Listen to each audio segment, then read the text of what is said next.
రేపే అక్షయ తృతీయ. అక్షయ తృతీయ నుండి ఈ 4 రాశుల వారికి పట్టిందల్లా బంగారమే జరగబోతుంది.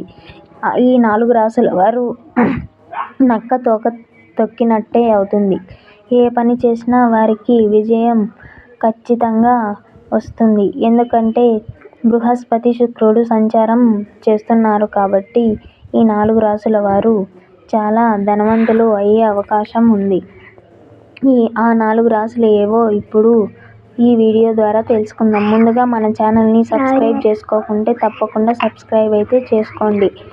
ఇప్పుడు ఆ 4 రాశులు ఏవో, వారికి ఎటువంటి ఫలితాలు ఉన్నాయో, వారికి మంచి జరుగుతుందో ఇప్పుడు ఈ వీడియో ద్వారా చూసేద్దాం. ముందుగా అశ్విని ఆల్ ఇన్ వన్ ఛానల్ని సబ్స్క్రైబ్ అయితే తప్పకుండా చేసుకోండి. ఎందుకంటే మీకు ఉపయోగపడే వీడియోస్ నేను చేస్తాను కాబట్టి నా వీడియోని ఖచ్చితంగా సబ్స్క్రైబ్ అయితే చేసుకోండి. ఇప్పుడు ఆ రాశులు ఏవో చూసేద్దాం. మొదటిది మేషరాశి. మేషరాశి వారికి ధనలాభం ఈ అక్షయ తృతీయ నుండి వారికి లభిస్తుంది. మేషరాశి వారు ఏ పని చేసినా పట్టిందల్లా బంగారమే జరుగుతుంది. మేషరాశి వారు ఎంతో కాలం నుంచి అంటే ఏదో ఒక గొడవ వారిని వెంటాడుతూనే ఉంది. ఆ గొడవలన్నీ తీరి వారికి రేపు నుంచి చాలా సంతోషంగా ఉంటుంది. వారు ఈ కుటుంబ విషయంలో కానీ, ఏ విషయంలో కానీ విజయాన్ని తప్పకుండా సాధిస్తారు. వారికి ఏ పని చేసినా విజయం తథ్యం. విద్యార్థులకు ఎంతో కాలం నుంచి అంటే కష్టానికి తగిన ఫలితం లభించలేదు అని బాధపడుతున్నారు. అలా బాధపడకుండా వారు ఏది చేసినా ఖచ్చితంగా వారికి ఫలితం అనేది లభిస్తుంది. తరువాతది సింహరాశి. సింహరాశి వారు ఏదైనా ఒక వ్యాపారం చేద్దామా లేదా ముందడుగు వేద్దామా అని వెనక్కి తొక్కుకుంటూ ఉన్నారు. వారు అలా తొక్కనవసరం ఏమీ లేదు. ఎందుకంటే వారికి రేపు నుంచి అదృష్టం పట్టబోతుంది. నక్క తోక తొక్కినట్టే. సింహరాశి వారు ఏ పని చేసినా కార్యం ముందడుగు వేస్తే వారికి నలుగురిలో పేరు ప్రతిష్టలు వస్తాయి. వారు నిందించిన వాళ్ళు కూడా వారి నోటి మీద వేలేసుకొని నిలబెట్టేలా చేస్తారు. కాబట్టి సింహరాశి వారు వెనకడుగు వేయకండి. వీరికి బంగారం కొనాలని ఎప్పటినుంచో కోరిక ఉంటుంది.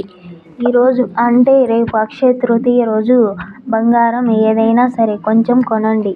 మీకు ఖచ్చితంగా ఆ బంగారం రెట్టింపు అవుతూనే ఉంటుంది. ఎందుకంటే సింహరాశి వారికి అన్ని అనుకూలత ఉంది కాబట్టి అన్ని విధాలుగా అనుకూలత ఉంది కాబట్టి సింహరాశి వారు సమాజంలో వీరి మాటకి తిరుగు ఉండదు. ఎంత మాట్లాడినా వీరి మాటకి గౌరవం ఇస్తారు. కాబట్టి సింహరాశి వారికి చాలా రేపటి నుంచి అదృష్టం పట్టబోతుంది. తరువాతది తులారాశి. తులారాశి వారు ఎన్నో రోజుల నుంచి కళ్యాణం జరగలేదని బాధపడుతూ ఉన్నారు. వీరు బాధపడకుండా ప్రయత్నం అయితే చేయండి. మీకు ఖచ్చితంగా ప్రతిఫలం అనేది లభిస్తుంది. మీరు కూడా అంతే. తులారాశి వారు ఎన్నో కార్యక్రమాలు చేయాలి లేదా వద్దా అని బాధపడుతూ ఉన్నారు. అలా బాధపడకుండా మీరు ముందడుగు వేయండి. తరువాతది మిథున రాశి. మిథున రాశి వారు చాలా రకాలుగా బాధపడుతూ ఎన్నో రకాలుగా ఆలోచించుకుంటూ వెనకడుగు వేస్తున్నారు. వీరికి సమాజంలో గుర్తింపు లేదే అని చాలామంది బాధపడుతున్నారు. అలా బాధపడకుండా మీరు ఏదైతే అనుకుంటున్నారో, ఏ పనినైతే మీరు ఆచరణలో పెట్టాలి అనుకుంటున్నారో అది మాత్రం కంపల్సరీ ఖచ్చితంగా చెయ్యండి. మీకు విజయం అనేది లభిస్తుంది. విద్యార్థులైతే మేము ఫెయిల్ అవుతాం అనే విద్యార్థులు చాలామంది మిథున రాశి వారు భయపడుతూ ఆందోళన చెందుతూ ఉంటారు. అలా చెందకుండా మీరు ఖచ్చితంగా ప్రయత్నిస్తే మీకు ఫస్ట్ మార్కులు వచ్చే అవకాశం ఉంది. ఈ విధంగా ఈ రాశులకు ప్రతిఫలం అనేది ఉంటుంది.